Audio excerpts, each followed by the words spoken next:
Man, I sure do love nuclear power plants. Look at them. They produce tons of electricity, can be built practically anywhere, preferably away from the active fault lines, and produce no toxic emissions like coal or natural gas.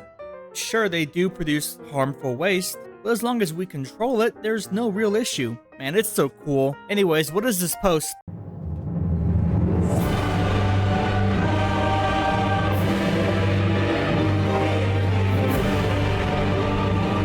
Green parties are so fun, man. Imagine having a political organization that is both very correct on important stuff like climate change, but also so goddamn stupid about other topics like nuclear power. Why do they hate nuclear power? Well, it sounds scary. And there's those 3 huge accidents and the waste. The waste is scary too.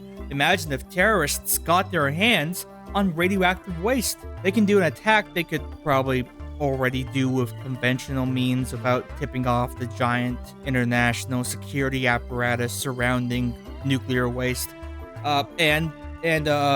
Nuclear bombs exist, and they both have nuclear in the name, so they're both the same thing. I mean, why care about nuclear energy anyways when there's renewable energy that is rather dependent on certain conditions and subject to changes in supply based on those conditions? But yeah, it's bad. 3 Mile Island, Fukushima, Chernobyl even. Have you seen the TV show? Nuclear reactors are awful, horrible. Why, I could never imagine living anywhere near one. Here in Norfolk, Virginia. Oh, look, an aircraft carrier. Okay, so all that aside, I have opinions on this tweet. Now, listen, I have nothing against Melanie here. I bet she's a good person. But imagine celebrating the unnecessary shutdown of a clean energy source in the middle of an energy crisis where your country is going to make up for those 3 reactors with fossil fuel sources. It's almost as if she and other Greens are more concerned with getting rid of nuclear reactors than fossil fuel. Wait. That's quite the claim there, guy. Why would they think that? Well, for starters, it's easier. Political and protest movements obviously love big wins. There's nothing better for them than that. And what appears to be a bigger victory, the slow, gradual phase out of fossil fuels that Germany plans on doing that will take them decades, which also potentially includes switching to other fossil fuel sources as transitionary sources, or shutting down big old nuclear reactors within a couple of years. What is scarier?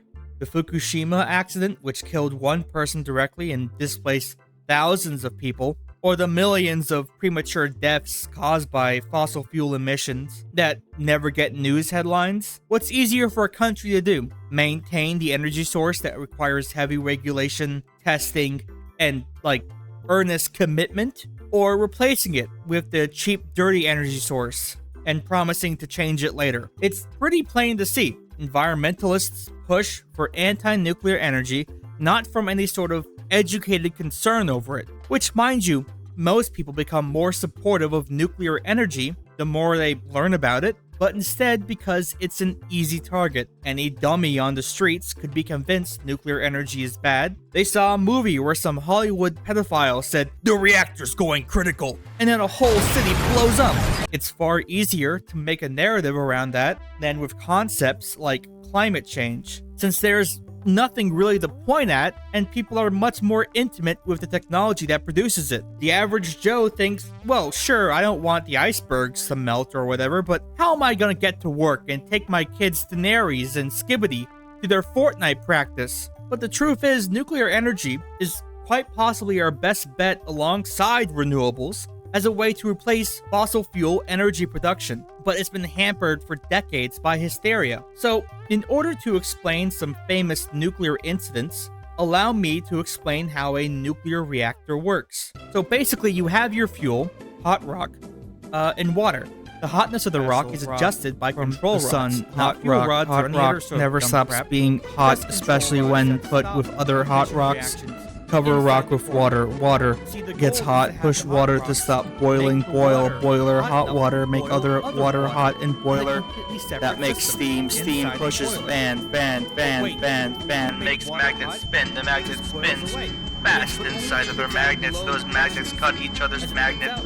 fields, creating disparity in voltage. Less voltage in one place means power goes current, flow, current, power, flow, rock, hot rock, makes magnet, rock, spin, spin, spin, spin, spin, spin, spin, spin, spin, rock, rock, rock, rock, rock, rock, rock, rock. All right. Instead of doing all that, let's just go over the incidents kind of quickly here. So, 3 Mile Island was caused by poor maintenance practices, inadequate operator training, and just one guy having like a really fat stomach that got in the way of an indicating light on his panel. America moment. Chernobyl was practically doomed to happen with the way the Soviet government functioned and its poor design. And Fukushima is what happens when you build it on an active fault line, and the plant itself did have prior warning that its emergency generators would fail in a flooding scenario, like, say, from a tsunami caused by a giant earthquake near the active fault line. Nuclear power, like any industry, learns from its mistakes and gets better when it's allowed to. Like, we're talking about getting from SL1, a nuclear accident where a man was impaled into the ceiling by the control rods, which they had to pull by hand. 2 reactors people literally forget are in front of their faces sometimes, like ships. Speaking of, the primary example I have of nuclear power being a safe thing is the US Navy. They operate 96 nuclear reactors on aircraft carriers, submarines, and training facilities. The US has only ever lost 2 nuclear submarines, the Thresher and the Scorpion, both in the 1960s. Why? Well, the Thresher sank due to its faulty ballast system. Meanwhile, the Scorpion was lost due to some form of implosion on the forward end of the boat, aka not where the reactor is. Every submarine nuclear accident has been on a Soviet submarine. Why? Because if the US military can do anything right, it at least runs reactors right. It takes it seriously. The operators are trained for years, and safety is #1 priority. Auditing, testing, and drilling make it so some pimple-faced 20-year-old can sit and control a nuclear reactor safely. This is the sort of commitment necessary to make nuclear power viable, and it's not something any sort of private venture could provide. It has to be federal. It has to be focused on safely producing energy, not selling it. The reason why nuclear energy is so limited is because it's, at the moment, not profitable. Many say it's too expensive, that nuclear plants don't make money back and are never built on time. But when you want to replace the fossil fuel industry in an effort to prevent climate disaster, a disaster that will cost far more than any nuclear power plants ever could, do we need to listen to people who whinge about cost? It seems like every industry has this issue with expenses, be it hospitals, schools, pharmaceuticals. As it turns out, the things society needs shouldn't be judged by some lizard brain cost analysis, by this thin-blooded liberal tut-tutting about how we should think about the financial angle.